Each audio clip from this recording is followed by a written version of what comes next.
Selama 25 tahun setelah reformasi ini, mohon maaf, saya melihat partai-partai maupun elit politik itu kayak anjing-anjing lapar, anjing-anjing rakus yang berebut daging kekuasaan. Rakyat cuman kebagian remah-remahnya.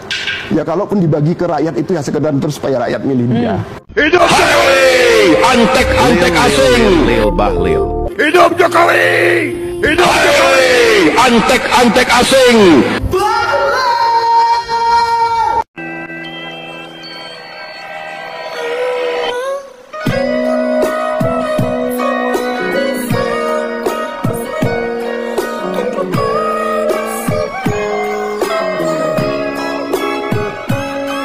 Penggunaan dana haji, kecuali kalau ini dipolitisir, dan itu sering dipolitisir.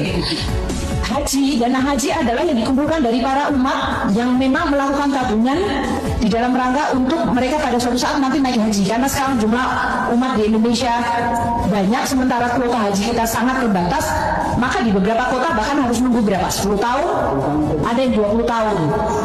Di satu kota tertentu mereka harus nunggu 20 tahun. Setiap tahun mereka menyetor untuk dana haji itu, dan kemudian baru naik hajinya 20 tahun kemudian. Dana ini kan harus dikelola oleh badan pengelola dana haji. Mereka sudah punya rambu-rambu. Kalau kita tahu bahwa saya nerima duit sekarang, tapi liability-nya baru 20 tahun yang akan datang, jadi badan pengelola dana haji punya kewajiban untuk make sure value-nya tidak akan turun. Jadi itu satu badan pengelola haji, dia harus naruh di mana. Kalau uang itu cuma ditaruh, kemudian ditaruh di koper, ditidurin aja, kan nilainya turun. Nanti pas si ibu mau naik haji 20 tahun kemudian, the value is turun, apalagi itu dalam rupiah. Sementara pengeluaran untuk dana haji adalah semua dalam bentuk dolar. Tiket, tinggal di hotel atau di rumahan di sana. Jadi pengelola dana haji harus tahu mengenai mismatch antara rupiah dengan currency yang akan dia pakai. Belum future value dari nilai itu akan turun. Apa yang harus dilakukan? Ya terserah. Dia harus naruh di instrumen apa yang membuat value dari dana haji itu harus tetap baik atau lebih baik.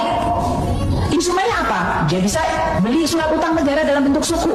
Itu salah satunya. Kalau dia mengatakan, oh kalau ada surat obligasi yang lebih menarik dan perusahaannya itu pasti tidak akan bangkrut atau mangkir, saya boleh beli nggak? Yang mereka punya tata kelola. Kalau ini pemerintah membangun infrastruktur, dan infrastruktur itu pasti 25 tahun lagi masih ada, dan pemerintahnya masih ada, dan APBN-nya selalu dikelola dengan prudent, karena kita selalu debt to GDP ratio kita di bawah cuma 30%, defisit kita bahkan di bawah 3%, kita selalu WTT, kita sudah di rating selalu bagus. Kalau saya ikut mendanai infrastruktur dan saya tahu bahwa rate-nya lebih tinggi dari sukuknya ibu atau sukuknya ibu, wah kalau gitu bagus dong. Itu mereka yang harus menentukan, mereka punya manajer investasi. Pemerintah dalam hal ini kita punya option untuk Anda bisa ikut. Jadi saya mohon, mungkin dalam hal ini kan selalu kalau apalagi isu mengenai agama, haji, itu selalu diprintir secara mudah sekali. Oh Menteri Keuangan kekurangan duit sampai harus minta itu. It's nonsense. Enggak sama sekali. Dan saya harap mahasiswa juga tahu mengenai hal itu. Kalau Anda mau diskusi sama saya, ayolah. Sama dirjen saya boleh. Kalau pengen tahu yang lebih detail lagi sama direkturnya boleh. Tapi supaya kelihatan keren kan pengen ketemu menteri biasanya. Nggak apa-apa juga.